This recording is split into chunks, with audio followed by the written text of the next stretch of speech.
Boa noite, bem-vindos à Quinta da Bola. Semana marcada pelas finais europeias. Já tivemos a final da Liga Europa, onde o submarino amarelo afundou o porta-aviões de Manchester United, ao fim de 11 pontapés da marca de grande penalidade. E vamos ter um Chelsea-Manchester City, vai ser um grande jogo de futebol seguramente, mas também com um ambiente à volta que vai merecer aqui a nossa atenção e os nossos comentários e a nossa preocupação. Esse jogo que se disputará no sábado no Estádio do Dragão. Depois temos os trabalhos da Seleção Nacional, que já se iniciaram. Algumas dúvidas em relação ainda a Gonçalo Guedes, já lá iremos.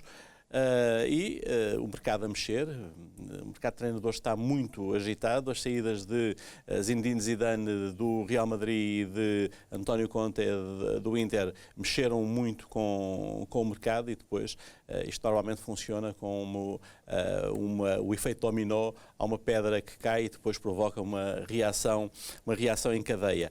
Também Benfica, Sporting e Porto estão a mexer no mercado e vamos tentar perceber quais as pistas que devem ser seguidas nesta pré-temporada que vai arrancar. Também, e porque foi marcante esta semana, vamos falar da reunião dos presidentes que decorreu num restaurante da Mialhada, a quem o Jornal Público hoje com alguma piada chamava a Cimeira do Leitão, para perceber que tipo de influência é que pode vir a ter no futuro próximo do futebol português. Bom, para falar de tudo isto e do que mais vier à conversa, tenho no estúdio comigo o André Pipa, que me faz companhia, e depois vamos ter por Skype, vamos ter Vítor Serpa, vamos ter Vítor Manuel, depois vamos ter uma dupla leonina. Hoje o Dr. Dias Ferreira fez Gazeta, vamos ter o Litz e o Francisco Barão, e vamos ter depois, já na parte final do programa, o professor Jorge Castelo e o Pedro Henriques. Este é o menu. André, nós na terça-feira aqui na Bola TV falámos do Vila Real com o Manchester United, parecia que estávamos a adivinhar. Sim, não fiquei nada admirado. Normalmente é assim, eu tenho pouco jeito muitas vezes para fazer as antevisões, mas desta vez foi tiro e queda. Não fiquei nada admirado. Aliás, disse o mesmo, escrevi o mesmo. Não é que o Vila Real seja melhor que o Man United, como é evidente, é um clube simpático, é o 7º classificado da Liga. Mas não pareceu que estava com mais fome? Claro que sim. Então, essa é que foi a diferença. Claro que sim. E por outro lado, o Man United, fisicamente, estava menos gasto. Sim, sim. Estava menos gasto. E isso é uma preocupação que nos vai daqui a pouco, quando falarmos da Seleção Nacional, vamos falar dessa preocupação, seguramente. Menos gasto, mais focado, com mais vontade, com uma fome. Eu tinha escrito ontem 2 vezes maior, enganei-me. Foi 3 ou 4 vezes maior, o que até é compreensível, porque não que o Manchester United não quisesse ter ganho esta competição, mas há coisas que não podemos fugir. Todos aqueles jogadores são craques, alguns deles são mesmo bons, e estão ali e pensam, nós não pertencemos aqui, quer dizer, nós, ok, mas isto é a Liga Europa, não é nenhum Everest para um clube com aquele palmarés, com aquele currículo. Eu se calhar acho que o jogador mais triste acabou por ser mesmo Bruno Fernandes, como ainda não ganhou nenhum título no Man United, percebeu-se depois as lágrimas dele, ele estava mesmo desgostoso, mas já não se viu esse desgosto no De Gea, no Cavani e em outros jogadores. Enfim, agora, um bocadinho, eu dei ontem o exemplo do Porto, quando fez uma triste figura aqui há 2 anos, lembras-te, na Liga Europa, andou ali, e eu lembro muito de ouvir jogadores do Porto e Sérgio Conceição, não pertencemos a isto, parecia que estavam ali incomodados a fazer um favor. Não pode ser assim, mas ontem confirmou-se muitíssimo mais fome de Vila Real, e a Espanha a confirmar quase a hegemonia que tem neste modelo, Liga Europa, não é? São 12 edições, são 8... 4 do Unai Emery. 4, é verdade. São 12 edições deste formato, com fase de grupos como a Liga dos Campeões, portanto, que está desde 2010. São 8 vitórias de espanhóis, 4 4 do Sevilha, não é? Bem, 4 do Emery, uma do Villarreal, 3 do Atlético, 3 vitórias dos ingleses, não é? Man United e Chelsea 2 e uma vitória de Portugal, o Porto. De modo que 3 países só, é engraçado, ainda é mais elitista esta do que a própria Champions. Portanto, apenas 3 países e poucos clubes, quer dizer, Inglaterra, Espanha e Portugal. E se quiseres recuar até ao século XXI, só metes lá mais 2 países, Rússia e Ucrânia. Rússia e Ucrânia, não metes lá mais ninguém. Portanto, é um bocado estranho esta UEFA no século XXI. É curioso, eu ontem estive no Fórum dos Treinadores, que correu aqui no Cinema São Jorge, em Lisboa, e estive a moderar um painel onde estava o Marco Silva. E a páginas tantas, a propósito da calendarização e da sucessão de jogos, que depois tinha reflexos nas competições europeias e mesmo na própria seleção, o Marco teve uma frase, uma resposta muito curiosa, que foi: os ingleses só querem saber mesmo é do campeonato, não querem saber de mais nada, a única coisa importante ali é a Premier League, o resto vai tudo a reboque. Portanto, se tiverem que jogar 3 em 3 dias ou 2 em 2 dias, jogam. Sim. A coisa mais importante realmente para eles é a Premier League. Ganhar um campeonato, isso é que conta mais. O resto, pronto, não jogam com os melhores, jogam com os piores, se tiverem que jogar muitas vezes, paciência, mas o resto não interessa, não é dada tanta importância. Isso é um facto. Sobre o cansaço, ontem estive a fazer contas, estive largos minutos, a somar todos os minutos dos jogadores destes da convocatória para a seleção. O aspecto físico é importante e ontem deparei, só há 2 jogadores, quer dizer, como se fosse pouco, há 2 jogadores na nossa seleção com mais de 60 jogos esta época, há um que tem 66, Bruno Fernandes ontem, e outro que tem 62, o Ruben Dias. São os 2 que mais utilizados. Portanto, qualquer deles vai chegar aos 70 jogos, julgo, quer dizer, com os 2 particulares depois. No europeu vamos fazer para aí 7, não é? Sim, mas é ao nível da NBA. Não, quer dizer... 80 jogos é o que fazem normalmente. Não, é assim, eu não tenho memória. Nem o Ronaldo fez 70 jogos numa época. Nem o Ronaldo. Andou lá perto, mas... E esta época foi mais curta. Porque esta época começou em outubro. De modo que acho impossível, enfim... Vai fazer moça, porque a equipa do Villarreal não. Repara uma coisa, o Villarreal ontem para eles, para o Man United era mais uma final. A Liga Europa, para o Villarreal, era o jogo da vida. Era o jogo do André, eu não sei se concordo contigo nesse aspecto, dessa forma tão taxativa, porque... Sobre o Man United? Sobre o Man United e em relação ao desvalor da final. Uma final é uma final. Uma final é uma final, é o que está nas primeiras páginas dos jornais, claro. É o que motiva... Claro que sim. E já não estou a falar da motivação económica. Mas, em 2017, com o Mourinho... Mas o que é que valia? Ganharam, bem, mas ganharam e valia o título. Agora, o problema do Manchester United, para mim, é que eles queriam e não podiam. Não podiam tanto como nós já os vimos poder noutras alturas. Sim. Cansados, sim, claro. Cansaço. Desgaste. Uma equipa que se percebia que estava ali mais espremida do que a equipa do Villarreal. O prolongamento foi um pesadelo. Não, eu não estou a dizer, atenção, não estou a dizer que eles não fizeram para ganhar. Eu acho que foi muito diferente. Em 2017, eles deram um arraso no Ajax, mas porquê? Porque tinham ficado em 6º no campeonato e só por ali podiam chegar à Liga dos Campeões e não deram a mínima. Vamos ter 5 espanhóis na Liga dos Campeões, na fase de grupos, com a entrada do Villarreal. É assim, Zé. Villarreal, 7º classificado da Liga Espanhola. 7º classificado.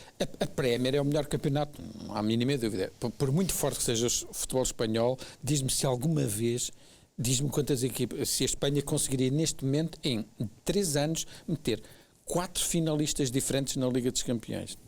Não, isso em relação à Premier, a doutrina é absolutamente. Agora, que o futebol espanhol continua de longe a ser o segundo melhor e sempre hipercompetitivo, não há Real Barcelona, paciência, há outro. Como é que explicas o fenómeno do Emery?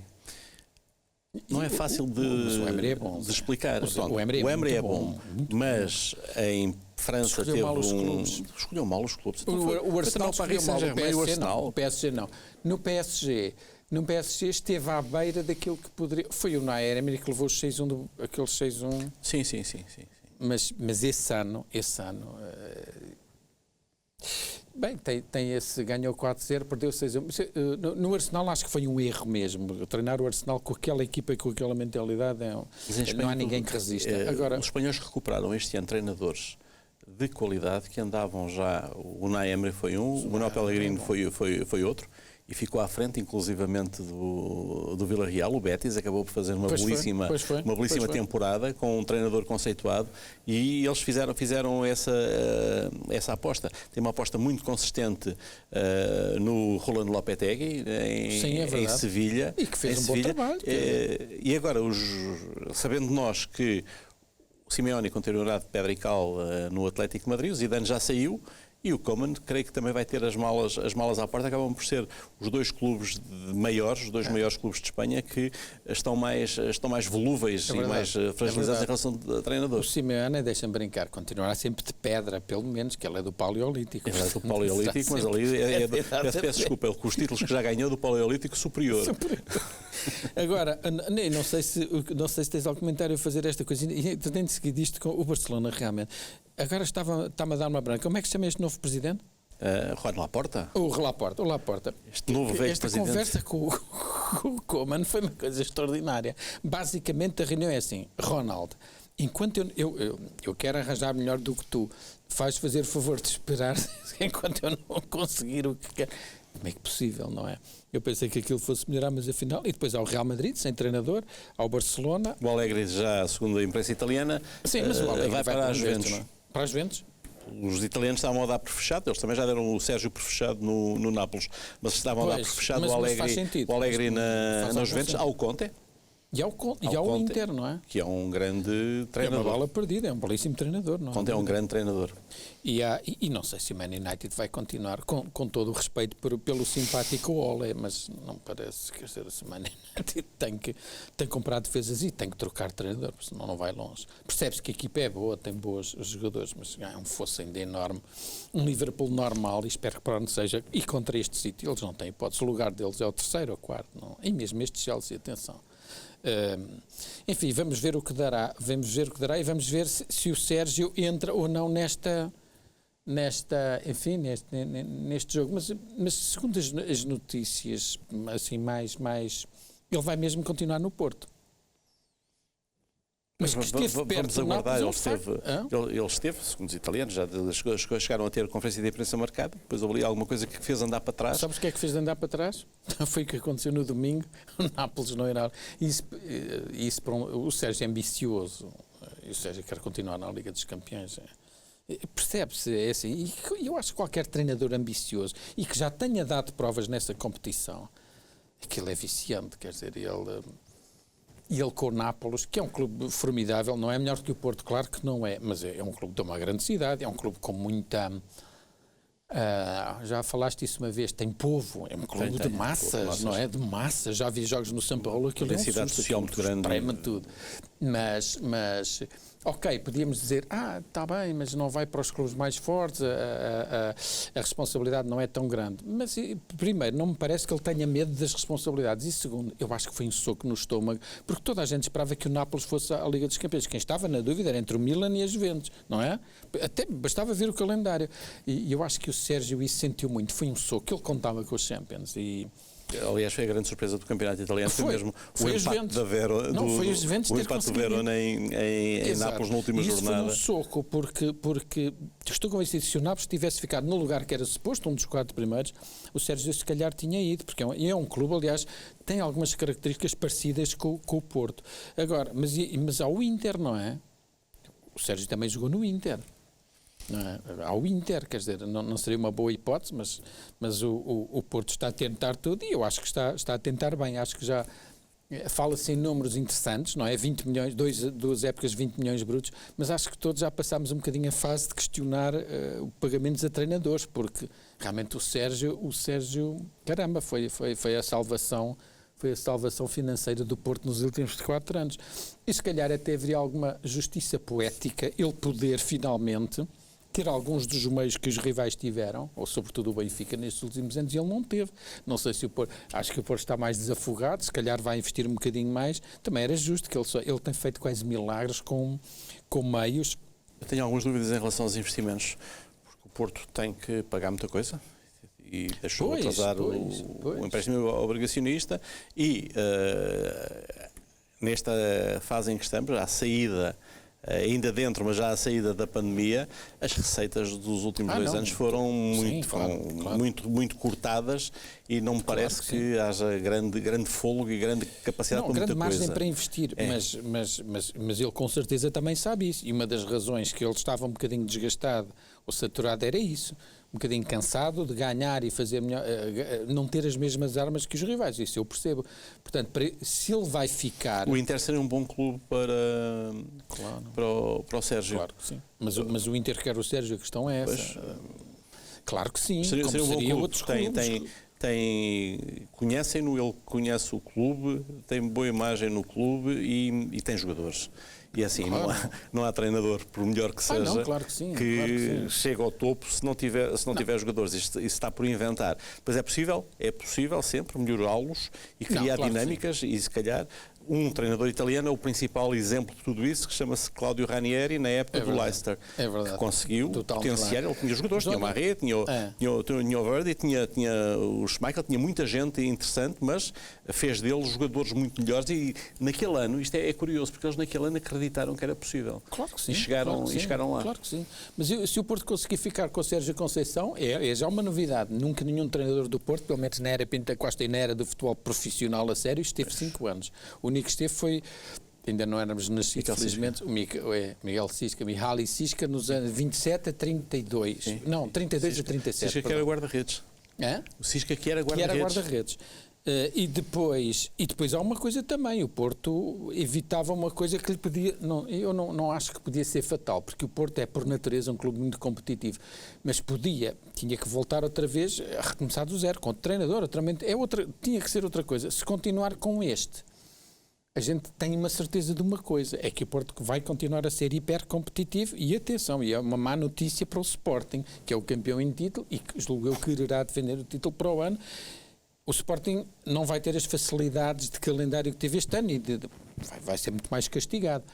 E o Porto vai estar em igualdade com o Porto. Aliás, o Sporting tem que fazer mais um jogo, pelo menos, que é o Supertaça. Claro que sim. É o Supertaça e o Porto não. De modo que isso seria uma boa notícia, certamente para o Pinta Costa, daí ele ter... Porque ele... Não, é raríssimo isto. Ele teve o Josualdo 4 anos e lembras-te no 4º ano de Josualdo já estava toda a gente quase, já nem podia ver, sem ninguém perceber porquê, não é? E agora é uma aposta forte, mas... O Porto nesse ano fez terceiro. Quem? O Porto nesse ano, no último ano do Manuel João de Ferreira, fez terceiro classificado atrás do Benfica e do Braga. 2009, 2010, exatamente. Sim, mas para trás ficaram 3 campeonatos e sempre presenças na Liga dos Campeões. Atenção, as pessoas têm memória muito curta. Deixa-me trazer para a conversa o Vítor Serpa e o Vítor Manuel. Vamos aqui à hora dos Vítors. Boa noite aos dois. Boa noite. Vítor Manuel, eu não te vou perguntar nada do Sérgio Conceição porque tu não sabes nada. Teu filho não te diz nada. Pois podes perguntar, não tem problema. Não, posso perguntar, qual é o teu feeling? Achas que o Sérgio fica no Porto ou sai do Porto? Só feeling, não quer mais nada. O meu feeling, eu acho que o Sérgio fica, pá. É o feeling que eu tenho, não tenho nenhum feedback. Primeiro, olha, deixa-me cumprimentar a ti, o diretor e o André e o resto do painel. Só deixa-me dar esta parte que fiquei deliciado, era já para ter telefonado ao diretor, fiquei deliciado com a entrevista do diretor no programa do Gocha. Fiquei impressionadíssimo. Só revela o talento e a qualidade do nosso É um grande craque. Os meus parabéns. E eu ouvi também a tua mensagem, já era para ter telefonado, mas não o fiz, faço agora em direto. Muito obrigado. E para o livro também. Obrigado. Portanto, o André Pipa está em estúdio também, salvo erro, agora os outros. Quem vai entrar a seguir também um abraço para eles. Zé, a pergunta é muito objetiva que tu me fazes. Por o adiar, por toda esta situação, ouviu o André dizer, falou agora no Inter. O Inter ficou sem treinador, ele jogou no Inter. Mas sabes que estas decisões... Eu acho que o Sérgio já tem a decisão na cabeça. Acho que o Sérgio terá a decisão na cabeça. O meu feeling é este. As raízes, o que ele está... A envolvência que ele tem com o Futebol Clube do Porto, perdão, a relação que ele tem com o presidente, com os adeptos, é o meu feeling. Agora isto tudo pode ser alterado de um momento para o outro. A gente sabe que aquela velha frase que hoje é verdade, amanhã é mentira. Mas eu acho que o Sérgio ainda tem mais qualquer coisa para fazer no Foco. Acho que o Sérgio ainda não terminou, digo eu. O trabalho ainda não está completado, ainda não está terminado. E eu acho que quando o Presidente disse aquela frase que gostaria que ele ficasse até o fim do seu mandato, não sei se isso vai acontecer, se não, mas pelas notícias que saem, via a hipótese do Nápoles que caiu, via a hipótese da Lazio, as coisas foram caindo, para aquilo que nós lemos. Agora, o meu feeling é este, José, e eu posso me enganar, mas olha, sabes o que é que eu quero? Eu que seja o melhor para ele e que ele tome a melhor decisão, porque está alguém envolvido no meu sangue no meio disto tudo. Claro. Para quem não sabe, deixa-me clarificar. Mas penso que a nação portista, acho que a nação portista tem uma relação muito forte com o Sérgio. Penso que não há unanimismo, isto é uma realidade. Eu hoje li o artigo de opinião do nosso diretor, li-o com toda a atenção e acho que há ali muita coisa que eu também subscrevo. Quase, para não ser agora também demasiado, como se costuma dizer, puxa-sacos, para não ser puxa-sacos, não ainda dizer, olha, eu puxa-sacos.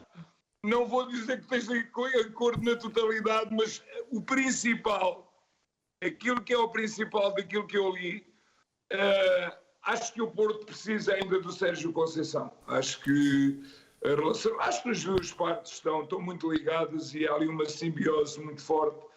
Como o diretor diz, eu percebo perfeitamente o contexto. Ele não tem unanimismo, pode haver ali alguém que se calhar agora falando em bom português e sendo direto, que o quero ver pelas costas, direi eu.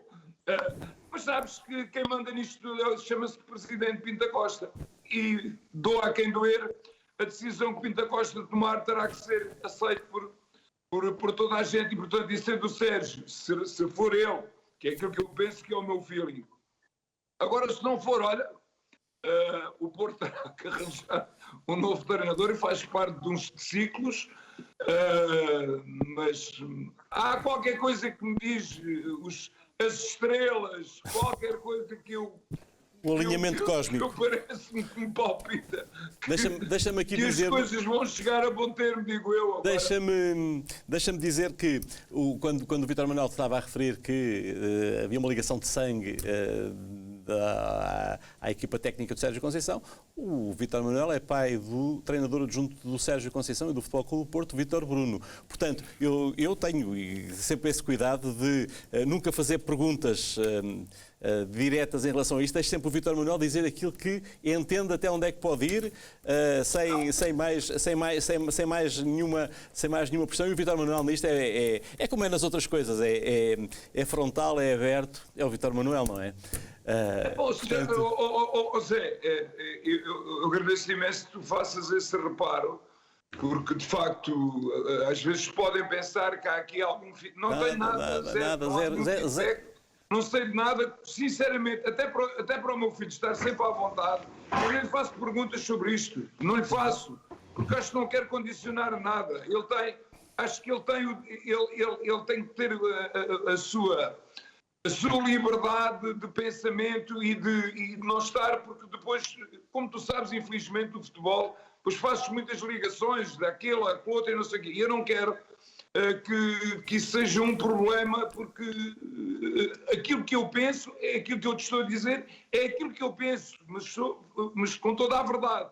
Não tem nada a ver aqui, nenhuma influência externa, nem nenhum feedback que eu possa estar aqui a dizer, se não vier a acontecer, olha, que seja o melhor para o Sérgio, que o Sérgio tome a melhor decisão, porque, como te digo, a minha relação com o Sérgio é grande, quero o melhor para ele, mas também tenho, como te disse, laços sanguíneos que estão ali e quero também, e como tu disseste e as pessoas sabem, eu quero o melhor para o meu filho, o que for o melhor para o Sérgio, com certeza também é o melhor para o meu filho. Portanto, está aqui tudo ligado. Agora, que eu não tenho nenhuma nenhum feedback, que fique bem claro. Está tudo em pratos limpos. É aquilo que eu penso, é aquilo que a minha cabeça pensa. Está tudo em pratos limpos. Vítor Serpa, boa noite. Boa noite. Eu creio que o Vítor Manuel estava-se a referir ao teu artigo quando tu dizes que o Porto precisa mais do Sérgio do que o Sérgio precisa do Porto nesta altura. Bom, boa noite. Queria, em primeiro lugar, agradecer a simpatia habitual do Vítor Manuel, portanto, a referir a entrevista com o Manuel Luís Goxa.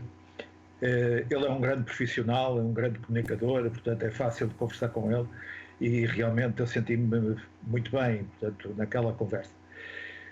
Em relação àquilo que realmente nós estávamos agora a conversar e a falar, portanto, sobre a questão do Sérgio Conceição ficar ou não ficar no Futebol Clube do Porto, a primeira convicção, para não dizer certeza, é de que o Futebol Clube do Porto deseja muito ficar com o Sérgio Conceição. Deseja por várias razões. E quando eu digo o Futebol Clube do Porto, falo essencialmente em Pinto da Costa. Pinto da Costa quer verdadeiramente ficar com Sérgio Conceição. Não estou a dizer, tal como disse o Vítor Manuel, e eu também penso da mesma maneira, não existe unanimismo, existe inclusivamente, sempre houve, e por vezes até, se nós lermos e ouvirmos bem algumas declarações de Sérgio Conceição, percebemos que não existe esse unanimismo, não existe, portanto, uma unicidade na visão de um treinador que é um treinador com uma grande personalidade, uma personalidade muito forte, um treinador muito que não deixa pôr, digamos, ninguém o pé em ramo verde, não deixa ninguém ultrapassar as linhas, eu ia dizer as linhas vermelhas, mas posso ser mal entendido, as linhas azuis que ele, portanto, precisa, e a única pessoa com quem ele realmente, que ele, portanto, sente necessidade, por vezes, de justificar seja o que for, é com o presidente do Futebol Clube do Porto, Pinto da Costa, por quem se percebe que ele tem uma particular admiração. E a partir daí não há mais ninguém propriamente, quer dizer, ninguém propriamente da estrutura, evidentemente, que há de respeitar pessoas, há de ter boa relação com pessoas, mas aquilo que é verdadeiramente a estrutura hierárquica para Sérgio Conceição é presidente do Futebol Clube do Porto, treinador do Futebol Clube do Porto, e a partir daí a sua equipa técnica para trabalhar com um grupo muito fechado dentro daquilo que é o santuário para Sérgio Conceição, que é o balneário do Futebol Clube do Porto. Esse é um santuário, é um lugar sagrado onde realmente, portanto, a figura de líder é dele, não é entregue a ninguém, muito embora, evidentemente, que ele depois sinta, portanto, acima dele, a figura, digamos, tutelar de Pinto da Costa. O problema está em que, e este é um problema que se coloca naturalmente a Sérgio Conceição do meu ponto de vista. Sérgio Conceição fez uma grande época europeia. Sérgio Conceição fez eu diria que fez um autêntico milagre pelo Futebol Clube do Porto na sua passagem pela Champions. Fez coisas absolutamente admiráveis com a equipa que tem e é impossível que não tenha sido suficientemente notada a eficácia, a competência de Sérgio Conceição na sua relação com o futebol europeu, com o futebol de alta competição, com o futebol de altíssimo nível. E isto coloca Sérgio Conceição neste momento num patamar em que é naturalmente está no mercado e está num ponto certo para poder encontrar eventualmente uma boa solução internacional, uma boa solução externa que lhe permita do meu ponto de vista, portanto, com aquilo que é a minha verdade, mas que lhe permita estar um nível europeu e um nível mundial acima daquilo que é um nível nacional. Ele no Futebol Clube do Porto, o que é que pode aspirar? Aspirar a ser campeão? Já foi. Pode aspirar a vencer, portanto, o quê? a ir muito mais longe na Champions? Difícil. Muito difícil de poder acontecer. Portanto, atingiu realmente limites. A única coisa que se poderá dizer é que não foi campeão esta época e foi surpreendido por um Sporting absolutamente, eu diria, raro, um Sporting, portanto, que também acabou por fazer um milagre que era todo imprevisto. Mas, eu diria, além disso, a única coisa que pode eventualmente motivar Sérgio Conceição é o lado da emoção, o lado emotivo, o lado de, primeiro, ficar outra vez perto de casa, ficar, portanto, no seu ambiente familiar, ficar num clube que, evidentemente, o estima, muito gosta dele. Nota-se que os adeptos do Futebol Clube do Porto nutrem por ele mais do que simpatia, uma grande admiração. Pinto da Costa nessas coisas é particularmente sagaz.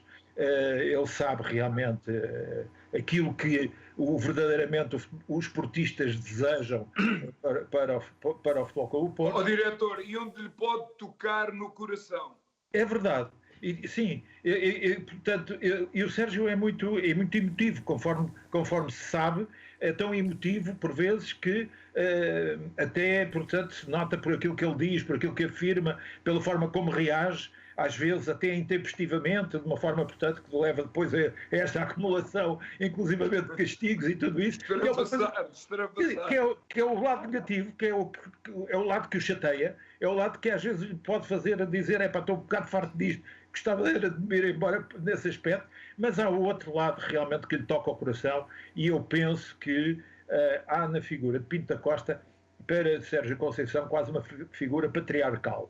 É uma figura, portanto, que ele admira de uma forma, portanto, muito paternal, e uma forma, portanto, que lhe diz muito, percebe-se isso, entende-se isso. Agora, para Sérgio podia ser o momento ideal para poder fazer uma boa escolha e poder fazer não estou a falar só em dinheiro, porque a partir de determinada altura, quer dizer, um pouco mais de dinheiro, ou, às vezes é muito, mas mesmo assim tudo conta, evidentemente, mas já não é aquilo que conta mais neste momento. É um bom desafio, é um bom clube, é uma boa proposta, é um grande projeto, e ele no Futebol Clube do Porto, no fundo, o projeto dele é praticamente ficar em casa no sentido do conjunto, ficar no país, ficar perto da sua casa propriamente, da sua família, e num clube que evidentemente o trata e o estima de uma forma muito particular e muito especial. Para o Futebol Clube do Porto é diferente. Para o Futebol Clube do Porto é uma necessidade vital, do meu ponto de vista, porque quando o grupo, eu diria que maioritário, mas esmagadoramente maioritário dos adeptos, deseja um treinador que ainda por cima é o treinador do clube, se ele não ficar, qualquer escolha é uma escolha de alto risco. Qualquer escolha levanta problemas muito complicados. Qualquer escolha é um tiro no escuro. Ainda para mais, e eu digo isto, portanto, sem propriamente uma ideia de caracterização mais pejorativa da situação. O Futebol Clube do Porto, quer se queira, quer não, é um clube muito especial.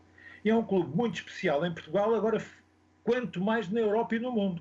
É um clube que vive com uma paixão que não tem a ver só com o clube, tem a ver também com a própria região, com aquilo que é a luta de muitos anos, quase de símbolo, de bandeira, contra o centralismo, contra, portanto, o autoritarismo da capital, contra a necessidade de fazer prevalecer aquilo que é a vontade portista e, mais do que isso, às vezes, aquilo que é o caráter particular dos portuenses. O portuense não, evidentemente, não se pode confundir com os portistas, embora, evidentemente, porque há portistas que não são portuenses e há portuenses que não são portistas, mas a verdade é que são linhas de caráter muito particulares, e essas linhas de caráter, por vezes, são incompatíveis com aquilo que, por exemplo, que é a dimensão e a personalidade e o ego de determinado tipo de treinadores que já têm projeção internacional e que vêm para um clube à espera, nomeadamente em Portugal, que é um país periférico, vêm para um clube, para Portugal, mesmo com a grandeza do Futebol Clube do Porto, e vêm pensar que é esse clube que tem que aceitar a sua personalidade e as suas características e não tem que ser ele a moldar-se às características dos clubes. Há realmente uma pleia de treinadores que são excelentes treinadores, mas que teriam muita dificuldade em adaptarem-se e a entregarem-se, digamos, àquilo que é a característica e a personalidade de um clube como o Futebol Clube do Porto. Outros treinadores serão naturalmente, potencialmente, bons treinadores, grandes treinadores e poderão ter grande futuro. Mas, como eu digo, é um tiro no escuro. Daí eu dizer que neste momento e nesta fase em que o Futebol Clube do Porto nunca será neste momento um clube de transição, será um clube de continuidade enquanto existir a figura tutelar de Pinto da Costa como presidente. Nesta altura o Futebol Clube do Porto precisa realmente, e Pinto da Costa percebe isso, tem essa sagacidade, precisa realmente de chegar a acordo com o Sérgio Conceição. Vítor, Manuel, e o Benfica? O Benfica precisa de manter o Jorge Jesus, como disse Luís Filipe Vieira nesta semana? Zé, isto aí estamos a falar de coisas completamente diferentes. Foi uma época de insucesso, de grandes expectativas, mas por aquilo que ouvimos depois da reunião da Mielhada, mas há notícias contraditórias. Isto está aqui, não sei se está no segredo dos deuses. Acho que a vontade, acho que para Luís Filipe Vieira, se Jorge sair, também acho que é uma derrota pessoal também do Luís Filipe Vieira. Claro. Acho que o Luís Filipe Vieira não quer isso para si próprio. Acho que depois de toda a contestação que tem havido, depois de agora de hoje acho que sabe o que é hoje no jornal, não vou falar da concorrência. Eu vou dizer o nome, não é o Record, que fala do. Como é que se chama? O Noronha Lopes. Noronha Lopes, que é de facto contundente, que foi o concorrente de Luís Filipe Vieira. Portanto, tudo isto vem dar ainda, na minha opinião, se Luís Filipe Vieira cedesse a toda esta pressão e toda esta oposição que está a se gerar, acho que ainda seria mais uma derrota pessoal de Luís Filipe Vieira. E conhecendo, também eu tenho esse privilégio, sou amigo também do presidente Luís Filipe Vieira, ele faz o favor de ser meu amigo e tenho um grande respeito por ele. Não me parece, só se houver aqui uma vontade do Jorge Jesus, mas conhecendo Jorge Jesus, a sua personalidade, será que Jorge Jesus, será ele que não acredito que ele queira sair? Tem uma questão de teimosia e de caráter e dizer não, para o ano vão ver quem é o verdadeiro Benfica, vai ser o verdadeiro Benfica, vai aparecer um novo Benfica. Portanto, acho que o Jorge vai continuar, é a minha opinião. Acho que não há aqui grande, apesar de, nós já ouvimos declarações, não sei se foram encomendadas, se foram dadas por um vice-presidente, que foi de facto, acho extremamente infeliz, na minha opinião, com todo o respeito, pelo Dr. Jaime Antunes. É Jaime Antunes, não é? É Jaime Antunes. Jaime Antunes, não estou enganado. Pronto. Ele nunca foi um grande adepto de Jorge Jesus, mas não me parece que isto foi dito de ânimo leve. Acho que isto não é dito de uma forma muito unipessoal. Isto tem aquilo que traz, me parece a mim, na minha interpretação, que eu agora também não quero ser maldoso, mas isto tem aqui lives de alguns recados. Direi eu, um vice-presidente não pode vir a terreiro dizer aquilo que disse, na minha opinião, do treinador principal do Sporting, do Benfica, atendendo ao estatuto, à dimensão, e àquilo e à época que o Benfica teve. Foi uma má época que não conseguiu nenhum objetivo. E nós estamos lembrados que num ano também que aconteceu no Benfica, o Benfica perdeu uma Liga Europa, perdeu tudo com Jorge Jesus, e o Luís Filipe Vieira teve a capacidade de interpretar e também muito pressionado, não deixou cair o Jorge Jesus e no ano a seguir o Jorge Jesus acabou por ganhar tudo. Portanto, o Jorge tem estatuto, tem dimensão, é um treinador extremamente competente e não me parece que seria, só se forem, como eu digo, se o Jorge tomar essa iniciativa e não se sentir confortável neste momento, porque ele está extremamente pressionado e também diria mais, e até fragilizado, porque isto não se ganhando num grande clube e expectativas foram criadas e o discurso que foi feito e da forma como ele o fez, eu percebo o contexto que o fez naquele momento, teria que o fazer até porque era importante aglutinar, porque havia muita contestação à vinda dele para o Benfica. Eu percebo perfeitamente quando ele diz que o Benfica vai jogar o triplo. Eu também se calhar eu diria naquele momento, acho que era uma frase que tinha que sair. Agora isto vincula as pessoas, as frases vinculam as pessoas. Isto depois tem um impacto tremendo e depois não ganhando, ainda fica mais fragilizado. Isto depois é tremendo para um treinador mesmo que tem um currículo como tem o Jorge. Agora, acho que o Benfica não ganharia muito. Mais um ano, isto foi um campeonato atípico. Foi um campeonato extremamente complicado, complexo. E eu, quando o nosso diretor diz, e bem, o Sporting apareceu e ganha o campeonato com todo o mérito, mas isto aqui eu não estou por aí, por causa da vitória do Sporting. Mas se nós atendermos à densidade competitiva que o Porto teve, à densidade competitiva que o Benfica teve, e novos jogadores e isto tudo, acho que as coisas, o Sporting poderia ganhar na mesma, mas acho que seria muito mais disputado. E poderia até ser muito mais equilibrado. E o Sporting teve a inteligência e a capacidade, e o seu treinador também, de serem extremamente hábeis e conseguiram, com todo o mérito, ser campeões nacionais. Isto não tira nada de valor, pelo contrário. Agora, como isto foi um campeonato atípico, houve muitos problemas, acho que este benefício da dúvida terá que ser dado novamente, isto é a minha opinião, a Jorge Jesus, só se o Jorge tomar uma posição e depois mais. E conhecendo o perfil de Jorge Jesus e a sua personalidade, e ele percebendo nas entrelinhas que pode haver alguém que queira o estar a empurrar para fora do Benfica, e que ainda é pior, acho que isso ainda está a ser pior emenda que o Soneto. Acho que o Jorge, então, por aí não é o caminho. Acho que isso nunca vai ser o caminho, porque o Jorge não vai dar parte fraca nem vai ceder.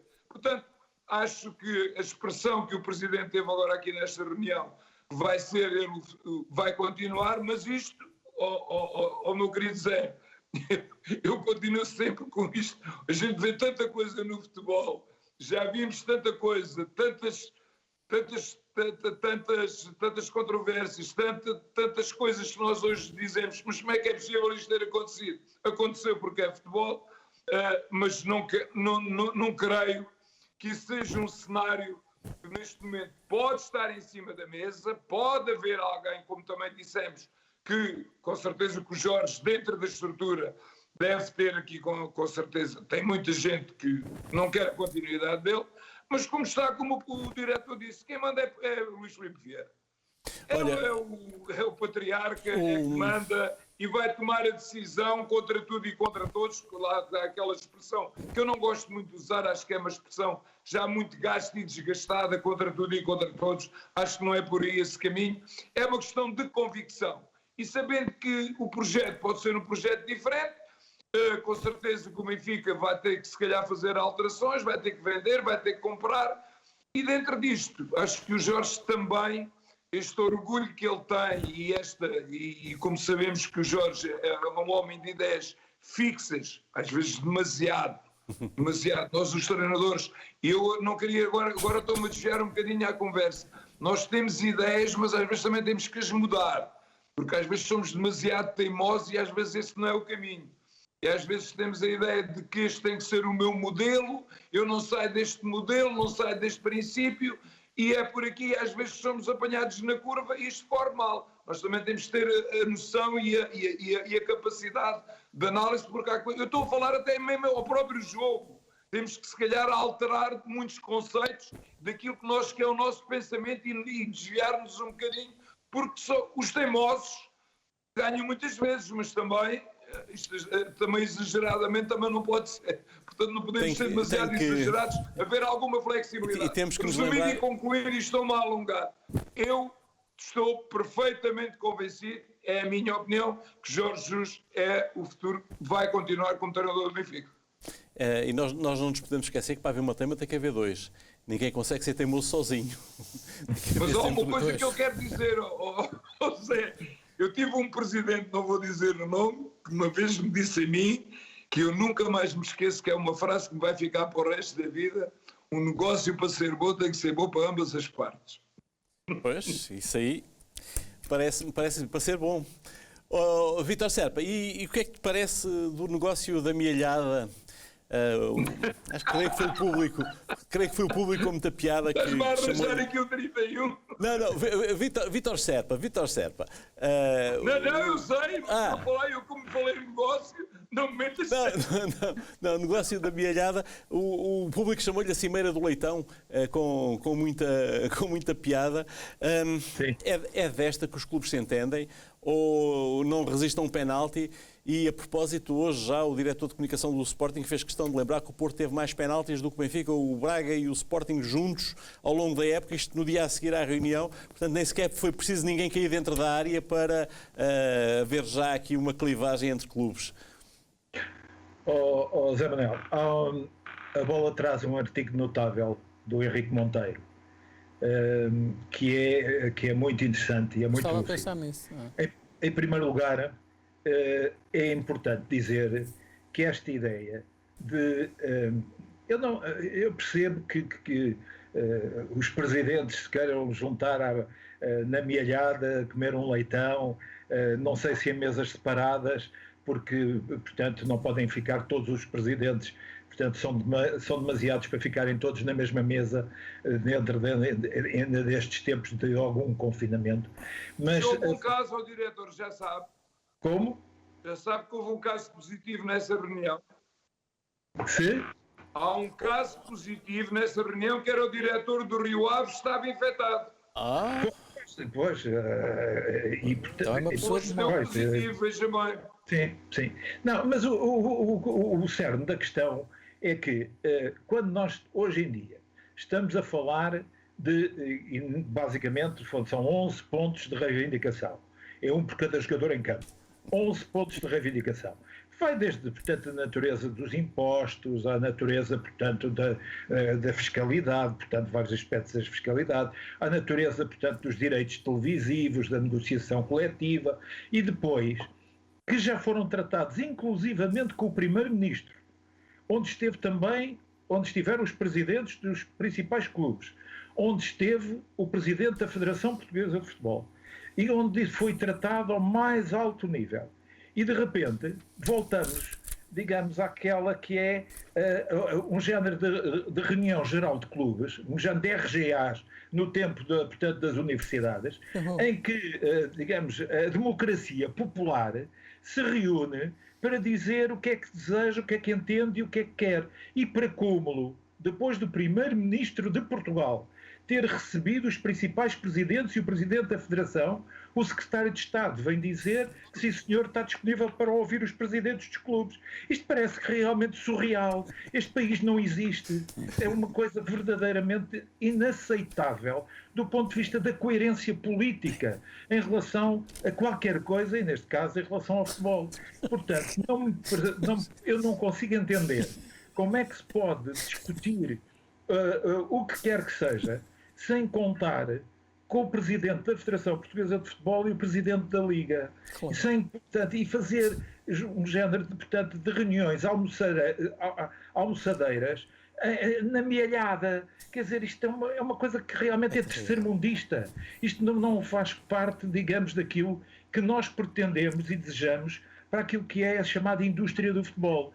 A indústria do futebol, que é uma indústria do futebol profissional e que, portanto, deve envolver a segunda liga.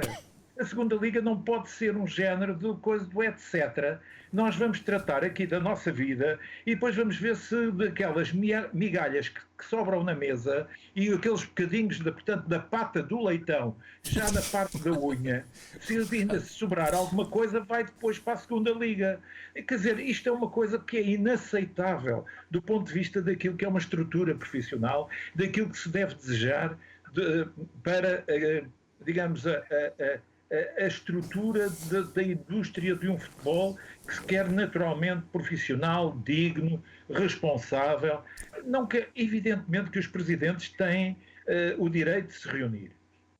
mas que se reúnam na Liga de Clubes, claro, que tenham realmente que tenham uma estratégia, que não diminua as suas próprias instituições, que não diminua os seus próprios órgãos, que não diminua, portanto, nem Fernando Gomes, nem Pedro Proença. E, portanto, verdadeiramente, no caso, basicamente, do Presidente da Federação Portuguesa de Futebol, que tem sido altamente elogiado pela UEFA, que tem sido levado aos ombros por ter trazido a Champions para o Futebol Clube do Porto, com consequências que daqui por uma semana ou pouco mais se verá se realmente, digamos, se há vergonha de Lisboa, se sucederá a vergonha do Porto. Logo se verá. Mas tudo isso tem sido elogiado.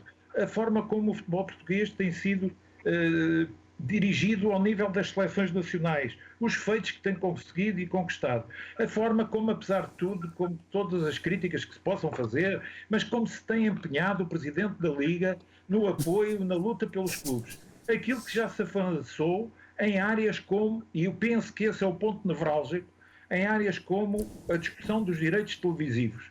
Esse é o ponto nevrálgico, esse é o ponto da ruptura.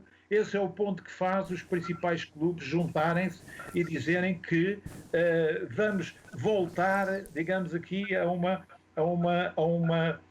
decisões do poder popular. Por outro lado, já que se falou também do presidente do Sporting, pessoa que eu, aliás, até recentemente elogiei pela sua atitude, pela sua forma como se afastou do palco no momento certo, dando, digamos, o lugar das estrelas ao treinador e aos jogadores. Como é que o presidente do Sporting, que faz declarações depois da vitória do campeonato, declarações em que vem dizer que vem falar, portanto, de que em relação ao presidente do Futebol Clube do Porto, vem levantar a questão de que o Sporting foi a vitória da transparência. E faz uma proclamação do sítio onde foi proclamada a República, na Câmara Municipal de Lisboa, dizendo que é a vitória da verdade. É a vitória do bem contra o mal. A vitória do bem contra o mal, depois vai comer leitão com o mal. E quer dizer, não sei se com um champanhezinho dali daquela zona da Bairrada. Do Manel da Farmácia. Do Manel da Farmácia. Da Bairrada, não é? Portanto, nossos amigos do Manel da Farmácia ou não, o Tony poderá dizer depois sobre isso, poderá dizer alguma coisa, e vai comer precisamente, não sei se lhe fez mal, se fez bem, mas foi comer juntamente, digamos, com o mal. Isto realmente, nada disto faz sentido. Quer dizer, as pessoas têm que ter alguma coerência e têm que ter, sobretudo, alguma estratégia. E não podem sujeitar-se àquilo que são, digamos, aquela tentação que o futebol português tem de viver permanentemente em oligarquia. São pequenos grupos que dominam completamente depois a indústria do futebol. Desgraçados dos pequenos e médios clubes. Deem-lhes voz, deem-lhes oportunidade de crescer. Não lhes cortem a possibilidade de crescer. Deem-lhes essa oportunidade. E eu acredito que este comício subversivo da mialhada tem que ter, digamos, consequências. Não pode ter como consequência alguém do governo, depois, como eu disse, do primeiro-ministro, ter dado a cara como primeiro-ministro, portanto, a ouvir o presidente da Federação, o presidente da Liga, os presidentes dos principais clubes, vir o secretário de Estado do Desporto, digamos, substituir o primeiro-ministro e dizer não, eu estou aqui, estou perfeitamente disposto a ouvir os presidentes dos clubes. Mas, quer dizer, tem que haver interlocutores. Os interlocutores é a Liga que, portanto, tem portanto, o futebol profissional neste país e, eventualmente, a Federação Portuguesa de Futebol, que é o organismo máximo superintendente no futebol. Vítor, mas não te parece que, depois desta reunião, pelo menos os clubes ficam, de alguma forma, obrigados a, entre eles, tratarem-se um bocadinho melhor, já que estiveram ali a partilhar as febras do leitão? Eu sinceramente, eu acho que, como nós estamos habituados, isto não resiste, depois ao início de uma época e aos primeiros penaltis e aos primeiros golos fora de jogo por 5 centímetros. Não vai resistir a isso. Por isso é que eu digo que não podem ser os clubes a dominarem, a decidirem, a fazerem a lei do futebol português. Não podem ser os clubes. Tem que haver uma liga forte, tem que haver uma federação forte, tem que se dar realmente, legitimidade aos órgãos que estão constituídos. Não faz sentido. Então nós criticamos um grupo de clubes que resolveu fazer uma super Champions, exatamente ao arrepio da UEFA, e vamos elogiar os clubes portugueses que querem fazer o seu cozinhado ao arrepio daquilo que são as organizações legitimamente consideradas para o futebol português. Não faz sentido. Tem que haver coerência nestas coisas. E, portanto, o que eu acredito é que tudo isto parte do problema fundamental do dinheiro. Tudo isto parte do dinheiro e tudo isto parte da preocupação de não controlar suficientemente aquilo que poderá ser a discussão coletiva dos direitos televisivos. Aí está o busilis, aí está o ponto fundamental. Os principais clubes não só não aceitam, digamos que, perder aquilo que é o privilégio maior de ganharem, de receberem, portanto, aquilo que eventualmente, portanto, até porque são os clubes com maior audiência televisiva e que têm algum direito, mas não querem de maneira nenhuma abrir mão de algo que é fundamental hoje para o crescimento do futebol português, que se chama solidariedade. Os grandes têm que ser solidários com os pequenos e médios clubes. O futebol profissional em Portugal tem que estar mais próximo nos orçamentos, na capacidade que cada clube tem para poder desenvolver-se.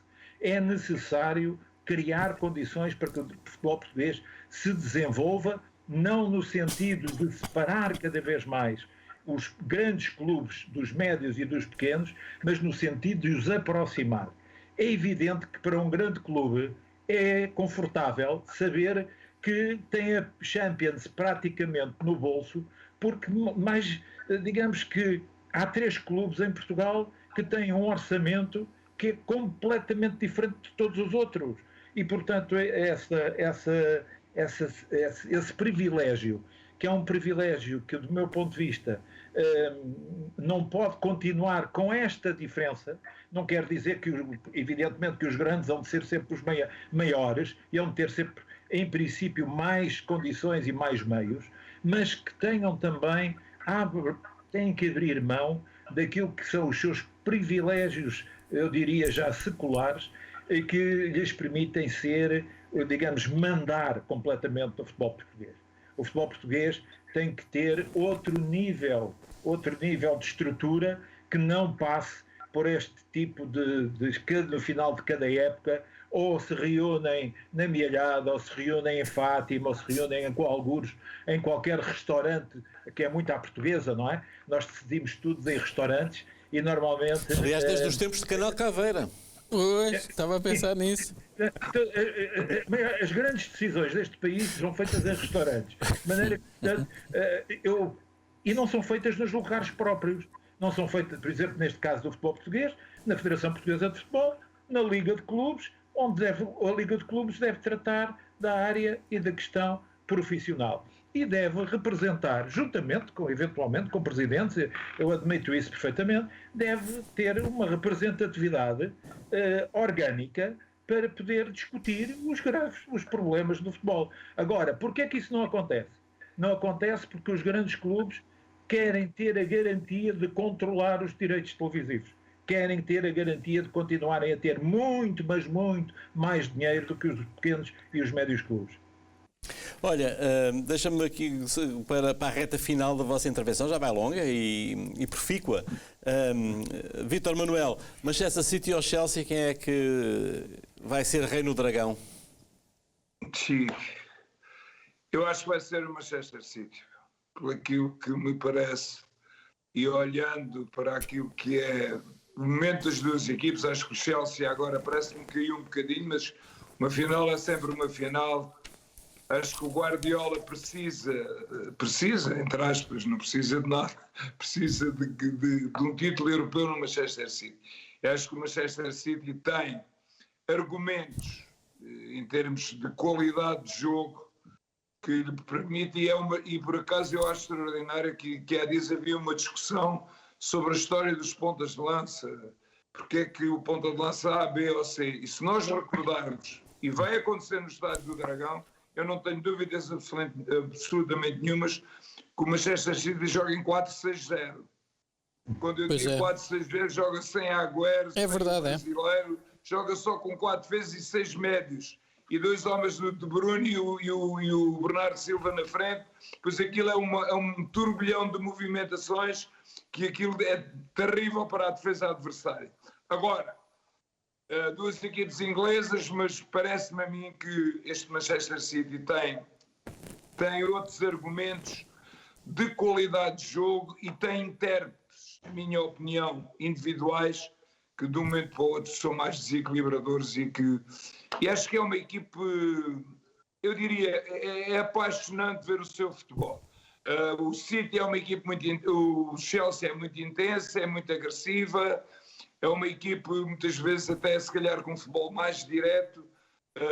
Eu não quero dizer que esse futebol não seja melhor que o outro, cada um tem as suas ideias e tem os seus modelos. Mas não quero acreditar que o Manchester City vai perder esta grande oportunidade. Acho que o seu futebol, acho que nesta altura do campeonato, e estamos a acabar o campeonato, eu diria, e vou arriscar dizendo isto, acho que é a melhor equipe do mundo neste momento, na minha opinião. Até melhor que o Bayern de Munique. Vítor Serpa, nós ouvimos há umas semanas membros do governo dizer que não há nada a preocupar, a final vai ser no Estádio do Dragão, haverá público, mas o público vem numa bolha. Vêm todos de avião, vão diretos para o estádio e do estádio vão diretos outra vez para a Inglaterra, não há problema nenhum. É assim, nenhuma pessoa com 2 dedos de testa acreditou. E está a verificar-se que, nesta altura, há uma invasão da cidade do Porto por parte de adeptos que não têm bilhete, quanto mais bolha, e vêm para a festa e vêm para se calhar, criar uma situação de grande densidade e de pouco afastamento social, coisa que nos tem sido dita que é absolutamente necessária. Depois da vergonha de Lisboa, como tu disseste, vamos ter a vergonha do Porto a caminho? Eu acho que nem houve propriamente uma vergonha em Lisboa, nem haverá naturalmente uma vergonha no Porto. Mas acho que só acredita quem quiser na questão, portanto, na argumentação do Governo no que diz respeito à bolha. Como se sabe, portanto, existe uma indicação que me parece que é importante de todos os ingleses que vierem, têm que ter um teste negativo nos últimos 2 dias, portanto isso pode significar, portanto, alguma coisa e pode ser importante, muito embora saiba que não é absolutamente, portanto, cientificamente certo que digamos que entre dezenas de milhares, estamos a falar de dezenas de milhares de ingleses que já estão, que desde há 2, 3 dias que estão a chegar ao Porto. Hoje havia imagens em reportagens televisivas das esplanadas completamente cheias de ingleses e não se via uma única máscara. Não havia uma única máscara. Havia, portanto, aquilo que se podia. É de tal forma curioso que havia inclusivamente um responsável da área de turismo do Norte que dizia que aquilo fazia-lhe lembrar 2004. Em 2004 já tinha sido assim, era o mesmo tipo de clima. Bom, em 2004 não havia pandemia. Em 2004 a situação, digamos, da saúde pública era um bocadinho diferente, conforme nós sabemos. Mas também para termos todos os ingleses que quiseram vir durante o período de férias para o Algarve. E que, como se sabe, conseguiram ter, portanto, 80% da lotação dos hotéis do Algarve foi conseguida, o que, evidentemente, para aquilo que é a economia, não apenas do Algarve, mas do país, foi importante. Portanto, neste momento, se queres ter a minha opinião sincera, é que o Governo está, no balanço que faz, da questão da saúde pública, do facto de haver cada vez mais infectados, mas isso não estar a afetar o número de mortos e o número sobretudo de internamentos em cuidados intensivos, o Governo neste momento está a fazer pender totalmente o prato da balança para a economia.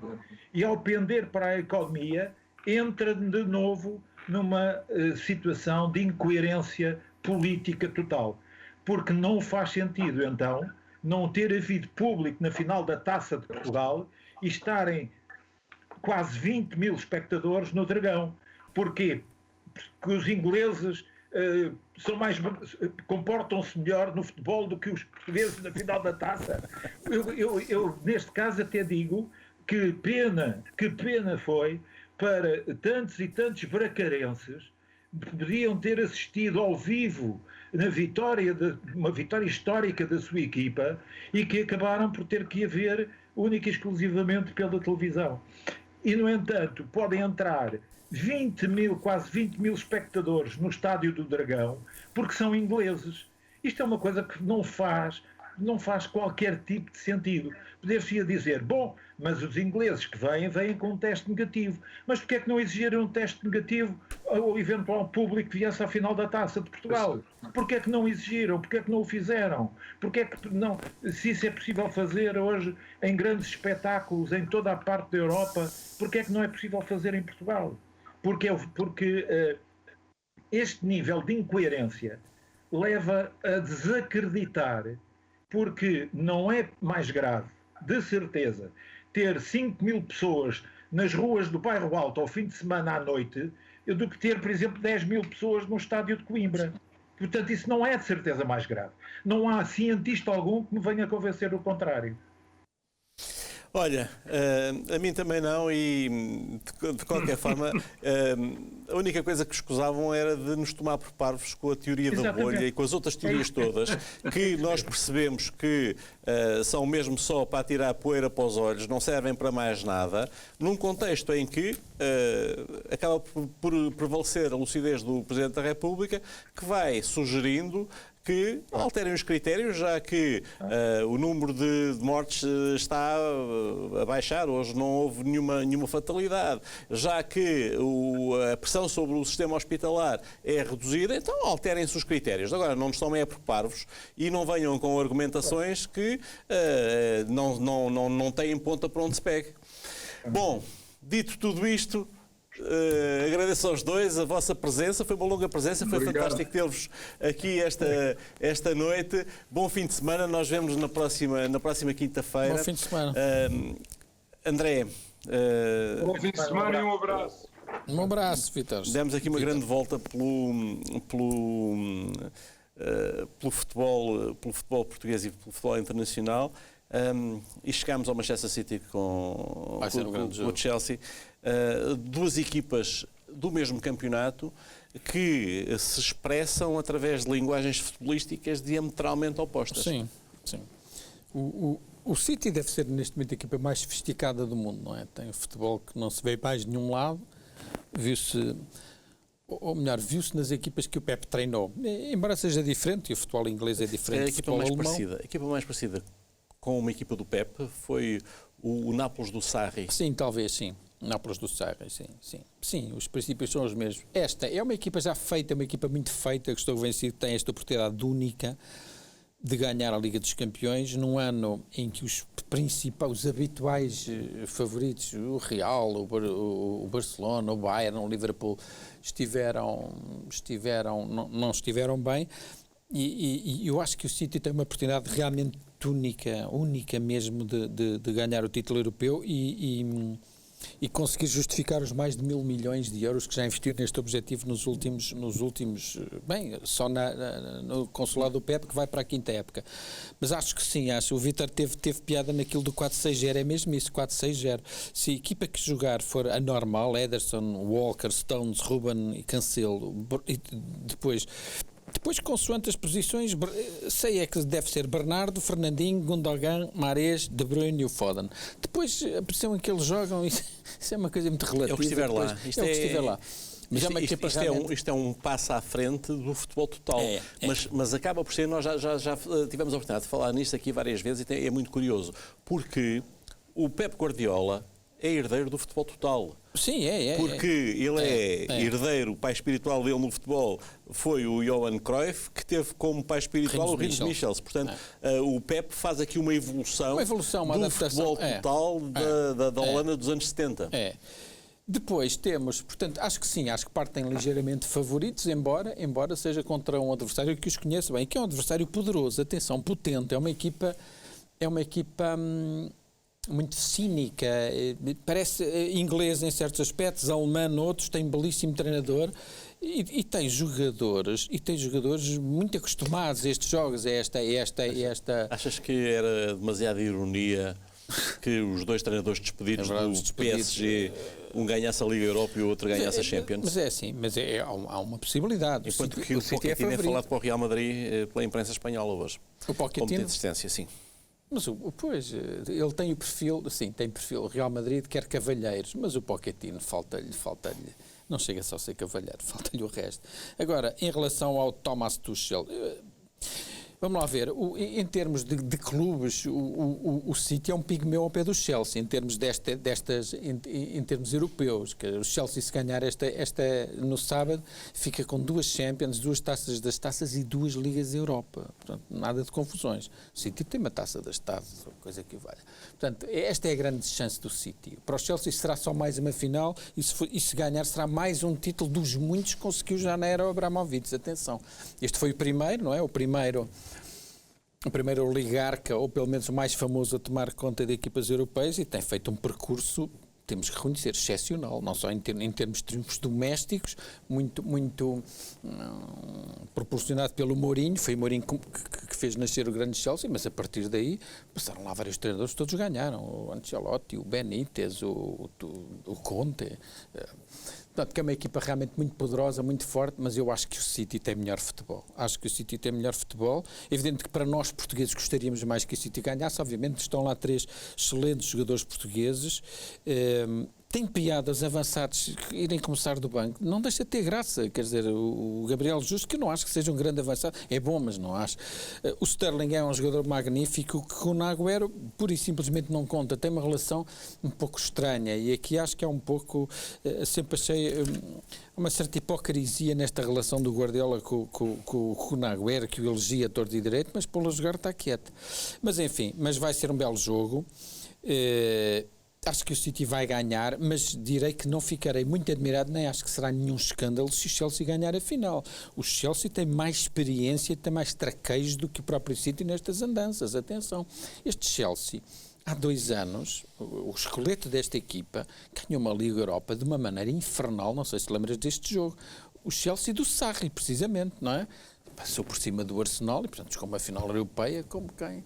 Portanto, é uma equipa, atenção, não será o adversário ideal para o City, sendo ainda por cima uma equipa inglesa que conhece bem. Vendo mas eu acho que o City tem mais futebol. Vendo o City, vendo que no City há uma matriz muito muito clara, há uma continuidade, este jogo do Dragão pode ser o clique que o City precisa para criar uma superioridade para os próximos anos. Sim, acho que sim. Provavelmente sim. Porque o City é que precisa deste título, não é o Pep. O Pep, se ganhar no Dragão, eu acho que ainda é muito cedo para dizer isso, mas suspeito que o Pep Guardiola ficará na história como o melhor treinador de todos os tempos, mas por uma margem, não sei se vai ultrapassar os 49 títulos do Ferguson, mas José, temos que pensar numa coisa.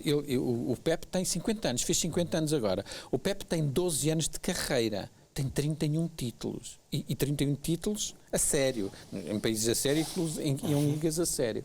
Se ele ganhar estas Champions, e estou convencido que ela vai ganhar, faz o triplo perfeito nas competições europeias. Ganha a terceira Champions, ganha 2 com o Barcelona e já tinha 3 supertaças e 3 mundiais de clubes.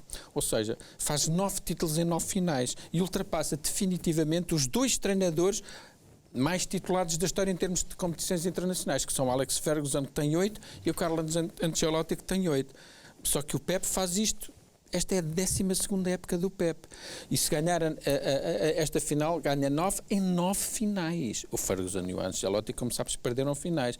Portanto, se pensares o que ele tem feito, se pensares que é o único treinador da história tricampeão nas 3 ligas ou 3 das ligas mais fortes da Europa. Tricampeão em Espanha, tricampeão na Alemanha, tricampeão em Inglaterra. Se pensares o que ele tem feito em Inglaterra, contra equipas fortes, há o Chelsea e há este Liverpool do Klopp. Se pensares que já houve 2 seleções campeãs do mundo a jogar o futebol dele, a Espanha em 2010 e a Alemanha em 2014.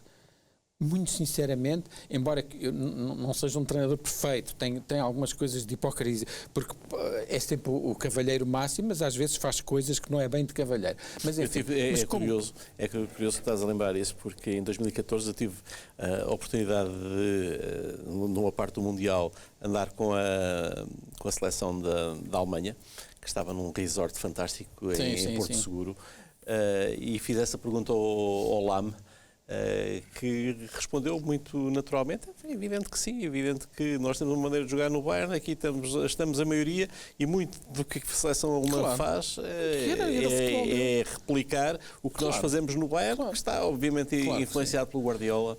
E depois também deixa-me dizer uma coisa, e isto é um elogio, o meu treinador favorito não é o Guardiola, eu gosto mais do Klopp, não é por ser do Liverpool, gosto mais do futebol do Klopp, embora reconheça que a sofisticação do futebol do Guardiola é uma coisa brutal. O único problema e brutal por uma questão. O futebol do Guardiola é só para ricos. Não, Zé, é só para ricos e calma. Do Klopp pode e é para ser... gente inteligente. Mas é só para ricos, ou seja, tem que se ter jogadores de grande categoria para fazer aquilo, para atingirem aqueles níveis de sofisticação. Técnica, tática, tudo mais. E jogadores inteligentes. O futebol do Klopp já é passível de ser replicado, é mais democrático, é mais popular. Com menos qualidade técnica. Agora, o que eu te digo é o seguinte, eu gosto de futebol, sempre gostei do belo jogo, gosto de futebol ofensivo, embora reconheça, há várias maneiras de jogar ao futebol. Eu, por exemplo, odeio a maneira como a Itália ganhou 1 ou 2 campeonatos do mundo, não deixo de reconhecer que são grandes equipas, até fico fascinado com aquele cinismo deles. Agora, não é o meu futebol favorito. Eu gosto imenso do futebol do Pep Guardiola. Este Barcelona, juntamente com o Ajax, tu também viste, eu também vi, ainda somos desse tempo, ou já somos desse tempo, do Ajax, do Michels, do Kovacs, que era uma equipa fabulosa, mas se calhar foi a melhor equipa de clube que eu vi jogar, até porque jogou numa altura em que a concorrência era muitíssimo mais forte e mais pesada, não é? Eu, sem dúvida que foi. A melhor exibição que vi uma equipa de clube fazer foi um Barcelona 5, Real Madrid 0. Sim. Primeiro ano do José Mourinho no Real Madrid. Daí que eu depois dei muito relevo àquilo que o José Mourinho fez no Real Madrid. Sim, conseguiu. Que ele combateu e ganhou e travou provavelmente a melhor equipa da história. Sim. Olha, André, vamos ter que passar para os nossos convidados. Vamos chegar agora aqui à fase do rugido do leão. Eu diria que neste caso mesmo o rugido dos leões. Francisco Barão e Litos estão connosco, e eu vou começar com a mesma pergunta. Vou começar pelo Francisco Barão. Chico, boa noite. Quem é que ganha a Champions este ano? Ganha o Chelsea ou ganha o City? Sim, olhando, boa noite primeiro que tudo, boa noite também para vocês no estúdio e para os nossos telespectadores. Partindo daquilo que muita gente, ou que a maioria das pessoas pensam, o grande candidato será sempre o City, né? Mas eu acho que o Chelsea também vai ter uma palavra a dizer nesta final. Acho que o André já disse isso, são 2 equipas que se conhecem muito bem.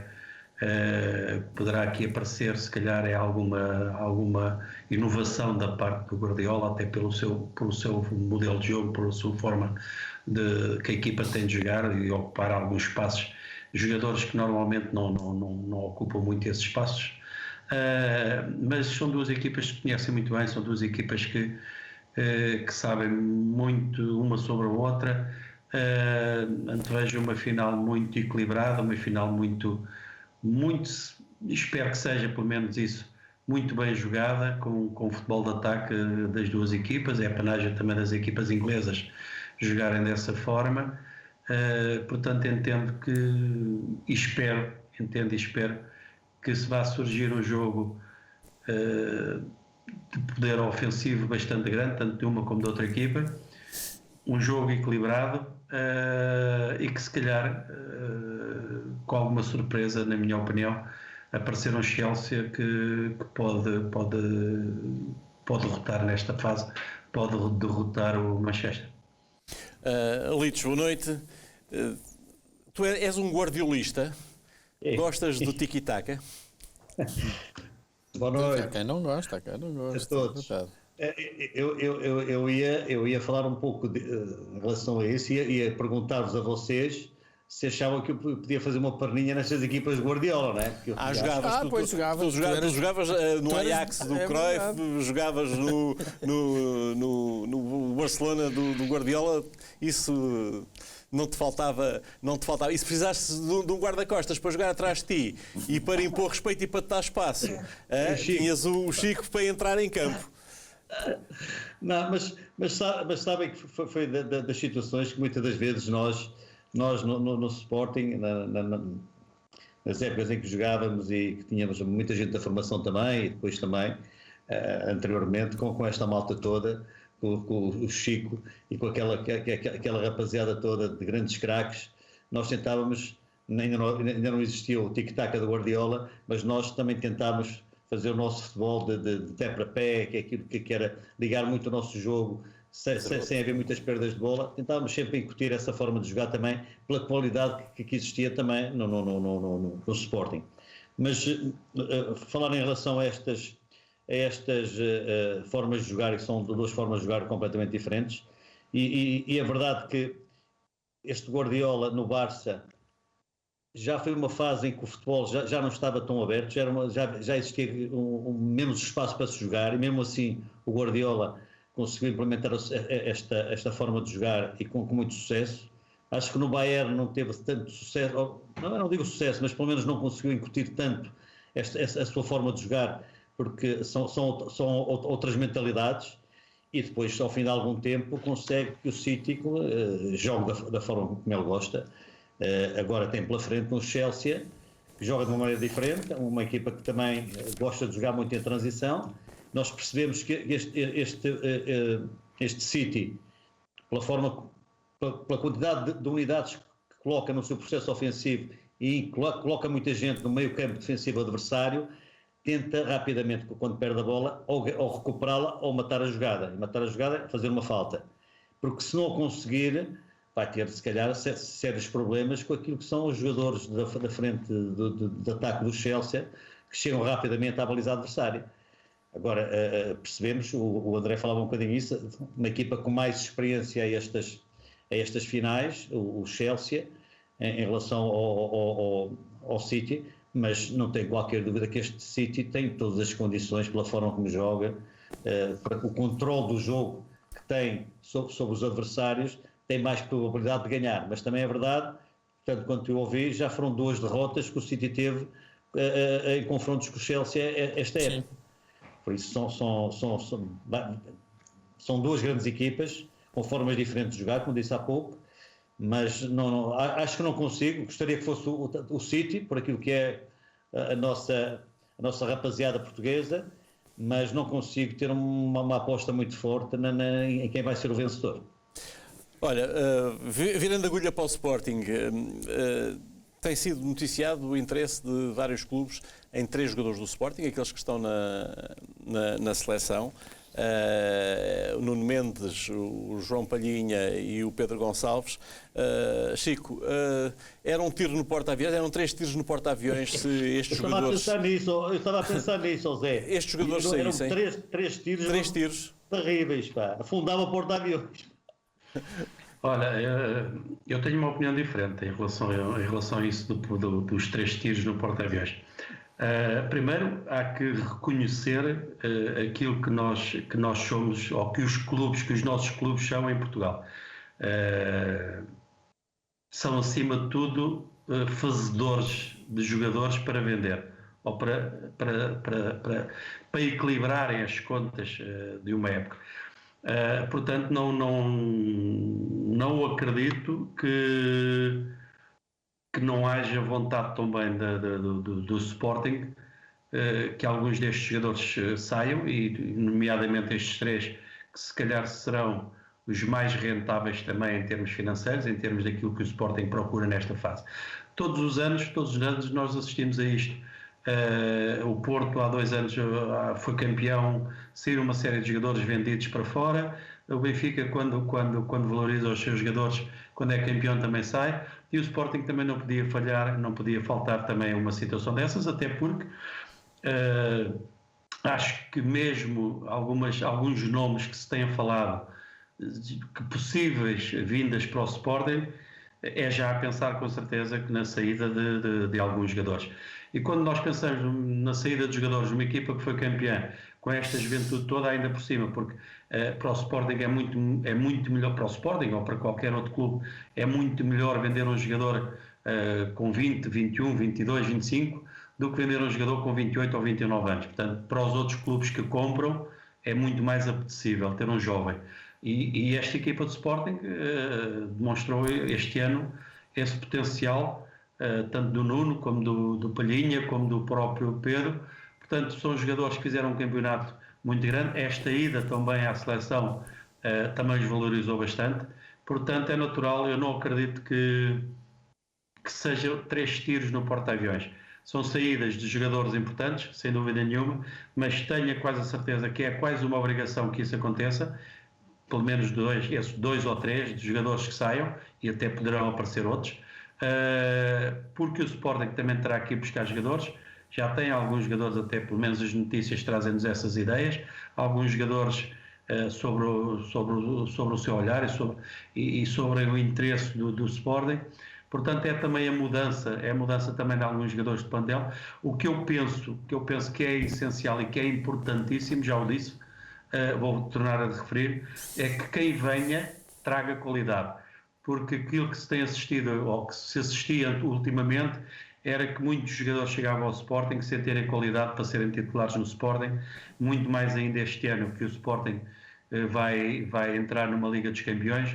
Portanto, a saída de alguns jogadores teremos que aceitar, não direi ficar contentes, porque são miúdos que com certeza, pelo menos os nomes que se falam, poderiam ajudar bastante este ano o Sporting, mas penso que é importante e que terá mesmo que ser assim, a saída de alguns para a vinda de outros, mas que esses outros tragam qualidade, muita qualidade, e que tragam também alguma mais experiência para nós encararmos outra vez este campeonato, como tu falavas aí a semana passada ou a outra, Zé Manel, que irmos à procura do bicampeonato seria bastante interessante e seria bastante bom. E o Sporting tem que pensar dessa forma, portanto, vender para depois comprar, mas que acima de tudo traga qualidade.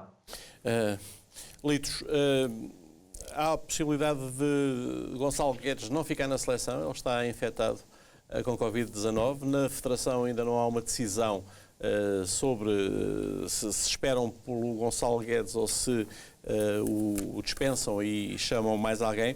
Poderá, se for esse o cenário, ser a vez de Paulinho? Nós falamos isso, Zé.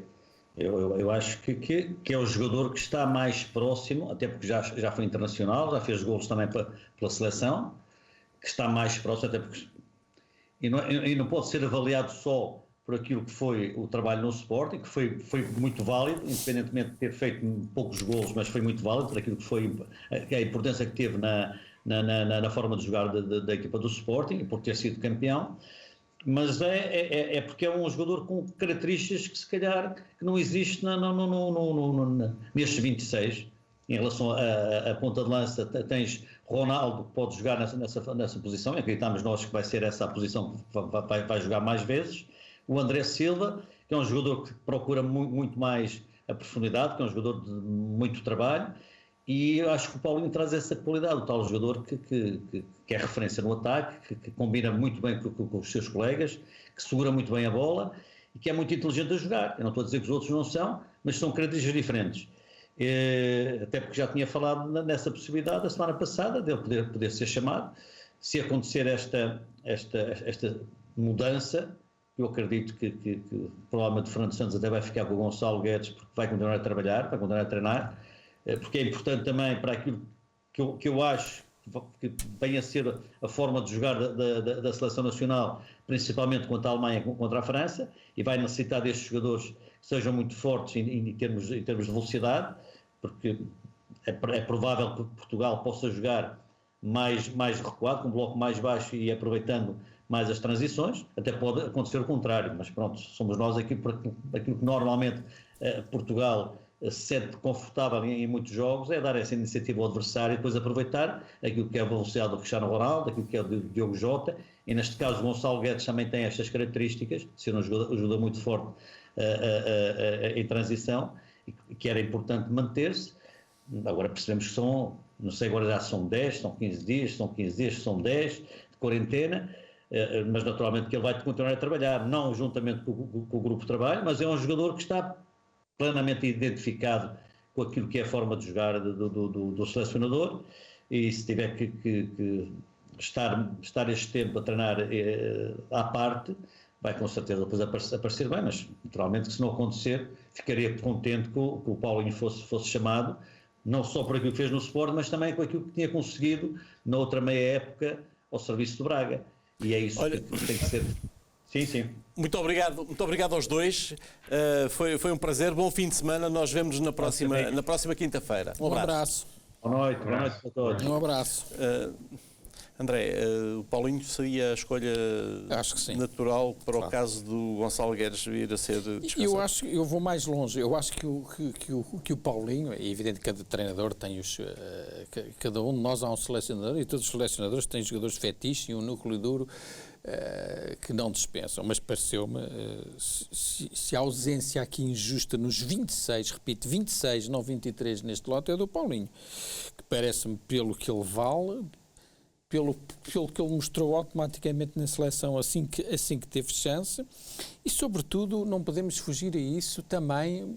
Repara, nos avançados que foram convocados, 4 tiveram épocas boas, aceitáveis: o CR7, o Bernardo Silva, o André Silva teve uma grande época, eu li o que escreveste sobre ele, estou absolutamente de acordo, teve uma grande época, o Diogo Jota, e depois tivemos 3 jogadores que tiveram, a época não foi nada famosa: o Félix, o Gonçalo Guedes e o Rafa Silva. Destes 3, o único que tem realmente historial na seleção é o Gonçalo Guedes, porque já é utilizado há mais tempo, porque marcou o golo da vitória na Liga das Nações, mas a verdade é que, espremendo o que estes 3 fizeram nesta época, digamos que lá está, voltamos ao mesmo. Pronto, fazem parte do grupo do Fernando Santos e, portanto, são jogadores, se calhar, fetiche. Agora, isso não invalida que numa seleção de 26 não estar lá o Paulinho, tendo em atenção o que ele fez nesta época e o que ele próprio mostrou nos 3 jogos que fez na seleção. Parece-me um pouco injusto, embora o Fernando Santos tenha todo o crédito, com certeza, que ele é que responderá. Mas acho que sim, acho que se o Guedes não continuar, e parece-me arriscado, não sei quanto tempo ele vai ficar parado fora do... E sobretudo numa seleção de 26 com tanta qualidade, tanto talento. Só estou a dizer isto porque realmente o Paulinho é bom, e não estou a dizer porque eu gosto particularmente dele, já gostava, andei aqui 2 anos a fazer campanha por ele, para o levarem à seleção. Pareceu-me que ele não era porque era do Braga. Não é por ser do Braga, não me entendam mal, mas era mais fácil se o Paulinho jogasse no Benfica ou no Porto há 3 anos, ele teria ido à seleção, não tenhas a mínima dúvida disso. Agora,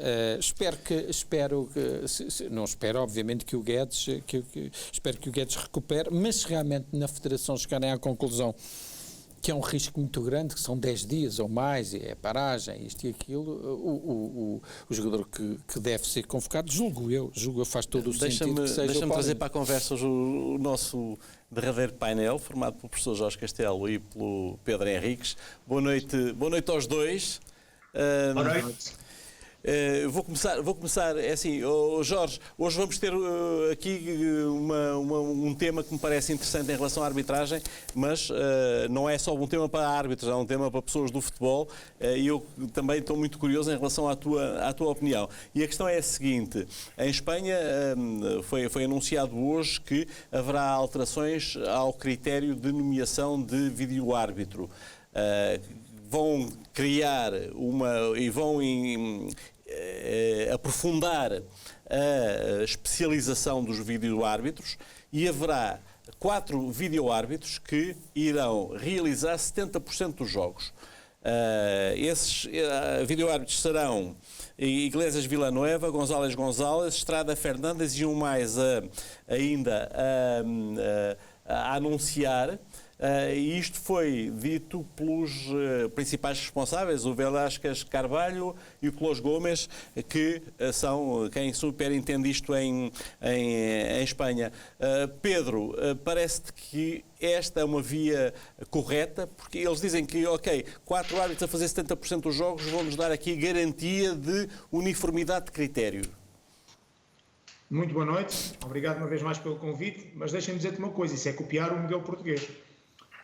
Pronto, basicamente é isso. Portanto, nós tínhamos 4, agora temos 3 vídeo-árbitros profissionais que, supostamente, iriam fazer 70% dos jogos.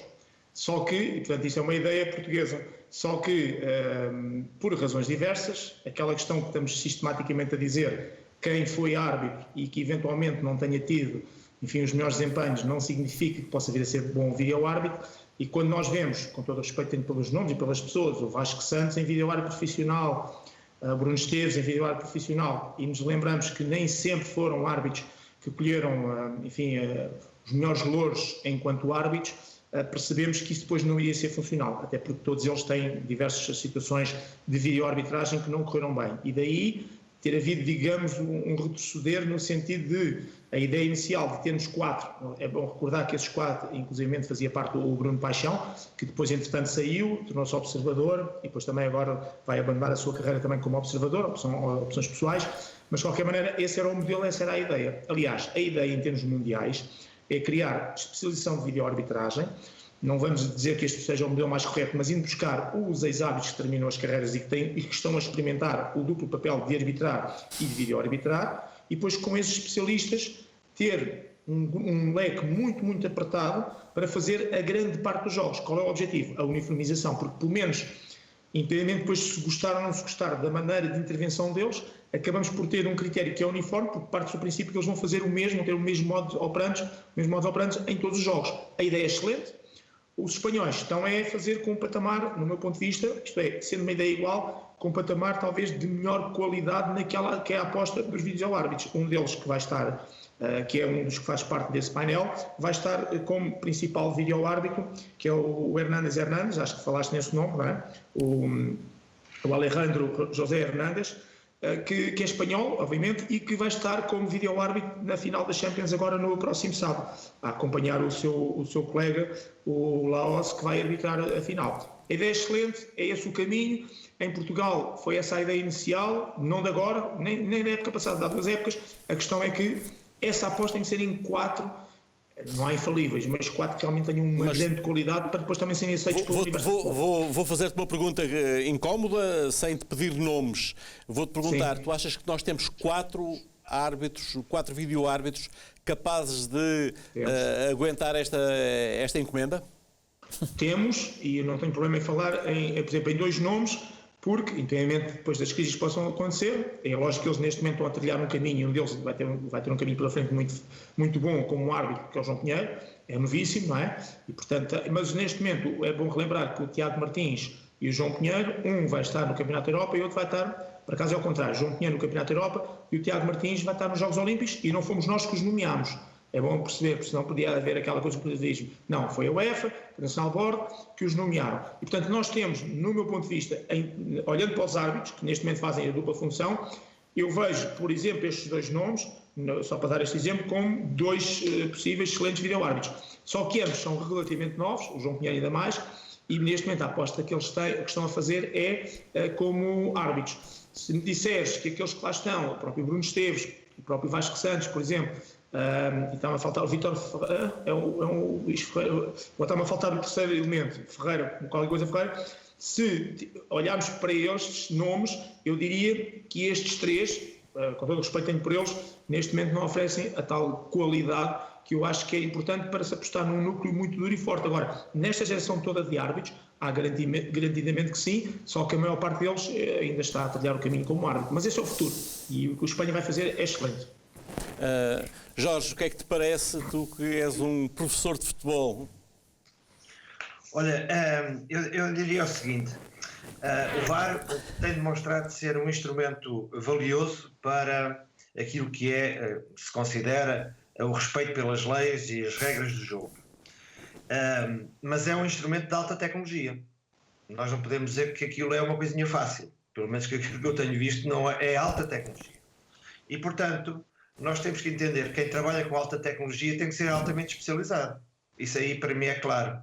Não me passa pela cabeça que um árbitro, que mesmo que seja um excelente árbitro, chega ao fim da sua carreira e depois pega naquela alta tecnologia e começa a trabalhar nela como se fosse uma coisa absolutamente normal. Portanto, não é uma passagem normal. Não se passa de uma observação em que o árbitro está com 22 jogadores à sua volta e pretende analisar um facto que está a acontecer no jogo, e outra coisa é estar dentro de uma sala, que no fundo é um simulacro, em que está a olhar para o jogo e tem que fazer três coisas. Tem que observar, analisar e interpretar relativamente às leis do jogo. Quando ele pode intervir e quando ele não pode intervir. Porque, como se sabe, o VAR não intervém em tudo, só intervém em vários aspectos. E só nesse é que ele pode intervir. Agora, eu, naturalmente, que acredito na especialização, e, portanto, a especialização aqui é um elemento fundamental. E, se calhar, no futuro, se calhar, haverá duas linhas para a formação dos árbitros. Uma linha que é a interpretação fundamentalmente ligada ao jogo, estar no jogo e interpretar a situação do jogo e apitar as faltas que lhe parecem fundamentais, e outra coisa é estar perante uma imagem que é uma imagem bastante aberta, bastante real, porque abrange uma grande parte do terreno de jogo, e as coisas serem completamente diferentes. E há muitas experiências nisso. Há interesse. Se vocês forem ver como é que o ser humano observa em certas situações, em que a situação é exatamente igual, mas só que é vista de ângulos diferentes, pode ter interpretações absolutamente diferentes. O que significa que esta ideia de ter um X número de vídeo-árbitros que vão fazer a maior parte dos jogos para manter a coerência e os critérios, penso que é uma boa experiência. É uma excelente experiência, mas como nós sabemos, todas as experiências devem ter uma finalidade e, ao fim de algum tempo, analisar-se qual foi essa experiência. Porque há uma tendência enorme no futebol nós saltarmos de experiência para experiência e não tirarmos conclusões das experiências anteriores. E então andamos a saltar, muitas vezes até pressionados por as pessoas que estão à volta do futebol, pressionados, e os árbitros, os vídeo-árbitros, os árbitros, andam a saltar de experiência em experiência sem tirar as conclusões fundamentais quando se efetua uma experiência. Quer dizer assim, que foram as conclusões dessa experiência? Servem ou não servem? Que suporte é que temos para uma outra etapa de desenvolvimento desta questão da arbitragem? Porque já chega, a gente diz sempre a mesma coisa, mas já chega que os treinadores tenham desculpas, e algumas até corretas, atenção, muitas vezes a gente pode dizer assim, como treinador, pois o árbitro naquela situação, o cartão amarelo foi um bocadinho demasiado, isto e aquilo. E outra coisa é um erro que é absolutamente grosseiro, que já não temos no tempo de fazer erros absolutamente grosseiros. Isso aí é que eu já não sinto capaz de defender nem a arbitragem, nem sequer o treinador. Quer dizer, o treinador não pode ficar aqui numa fronteira, porque há uma coisa que é fundamental. O primeiro a ir embora, a ser despedido, é o treinador. Não é o árbitro. O árbitro, 15 dias depois ou 3 semanas depois, vai estar a arbitrar outra vez, esperemos que sempre com o máximo de qualidade. E por isso é que a especialização, devido a estarmos com um instrumento altamente tecnológico, estar com um instrumento que é a última barreira, atenção, este instrumento é a última barreira entre aquilo que é verdade e aquilo que é mentira. Ou se deixar de seguir e não se intervém e deixa-se o árbitro que está a arbitrar o jogo à sua sorte, mas há aqui uma corresponsabilidade que é muito importante manter esta ligação. Pedro, este princípio não podia ser também replicado para os árbitros de campo, ou seja, reduzir ainda mais o lote de árbitros que dirigem jogos de primeira divisão, por exemplo, um bocadinho à imagem do que é feito em Inglaterra. Sim, aqui a questão é o que se coloca é assim, atualmente temos 23, desses 23 normalmente há 3 a 5, depois depende de ano para ano, que não podem arbitrar os principais jogos, que têm a ver com as classificações, que vão em primeiro lugar. E depois, quando pensarmos que nós temos 9 internacionais, e quando o internacional agora sai, leva atrás o quarto árbitro e 2 vídeo-árbitros, ou 1 vídeo-árbitro, que já são árbitros de primeira, para os jogos internacionais. E depois, com mais uma lesão, eu acho que este número não é mau, até porque esta rapaziada é a mesma que também faz alguns jogos da Liga de Honra. E, portanto, agora é uma questão de números, se 23 é o correto, se é 19, se é 20, mas baixar esse número pode ser relativamente perigoso. Ou seja, se tu me perguntares só para os 9 jogos da Primeira Liga, eu compreendo.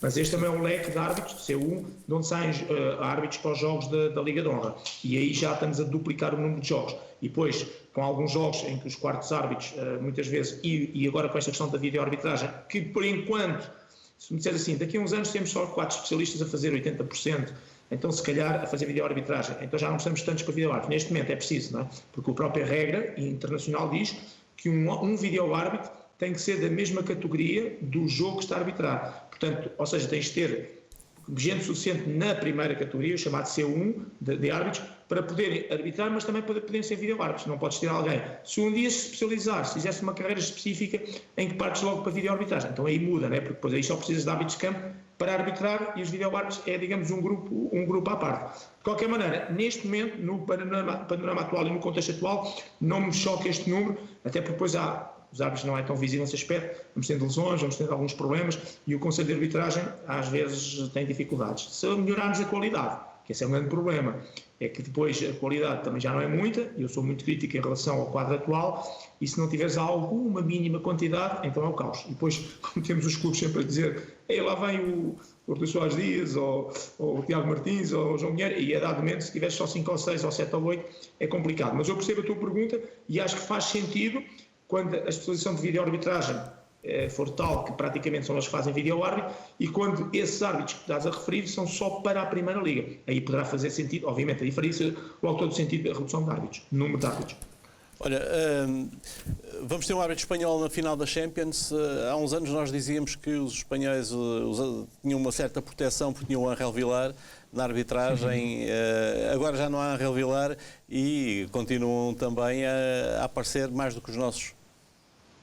Bem, vamos lá ver. Este é um árbitro já com muita experiência, o Laoz, que vai fazer. Ele foi internacional desde 2011, portanto tem 10 anos internacional e estará teoricamente no final da carreira, porque os árbitros para já acabam aos 45, podendo depois, a nível interno, prolongar. Ele tem 44 anos e, portanto, digamos que aparece aqui também num final de carreira e é a primeira vez, ele tinha estado só numa final da Liga dos Campeões, penso até como quarto árbitro.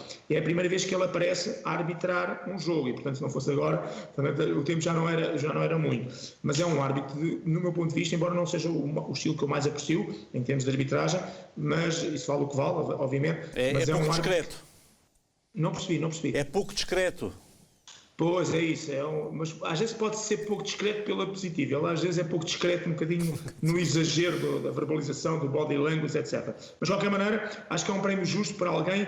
Por exemplo, nesta época ele apitou o Bayern Munique, Paris Saint-Germain, quartos de final, não foi? Foi Champions, foi quartos de final. Portanto, e saiu-se bem. Portanto, é um árbitro que neste momento também, ou seja, tem feito, e a UEFA liga muito a isso, que é tem um lote de árbitros, daqueles vai sair os tais craques para determinados jogos, mas depois é preciso também a época corra bem. E ele, a nível internacional, a época correu-lhe bem, nomeadamente esse jogo do Bayern Paris Saint-Germain, que a gente falava que era uma final antecipada e que lhe saiu bem em termos de arbitragem.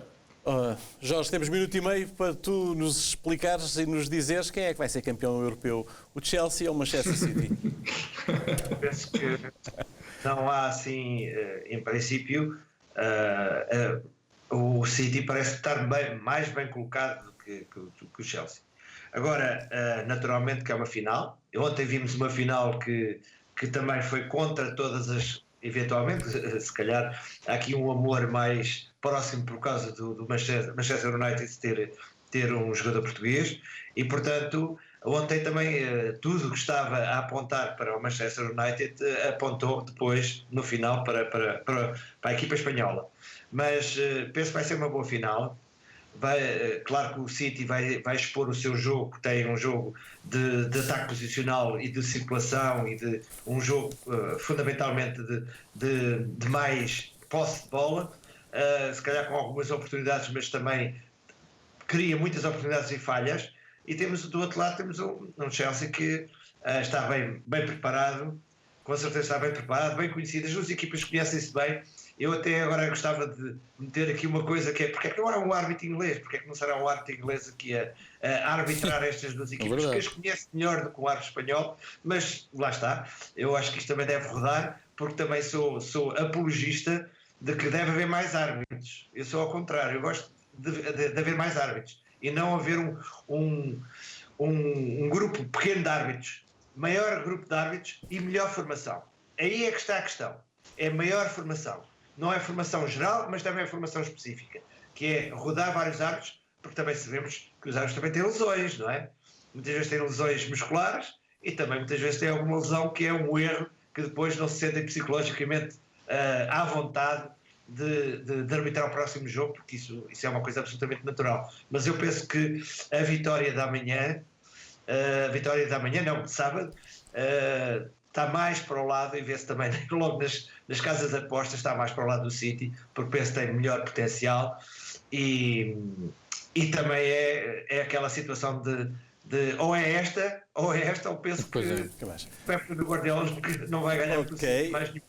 Muito obrigado aos dois, foi um prazer. Bom fim de semana, nós voltamos a ver-nos na próxima quinta-feira.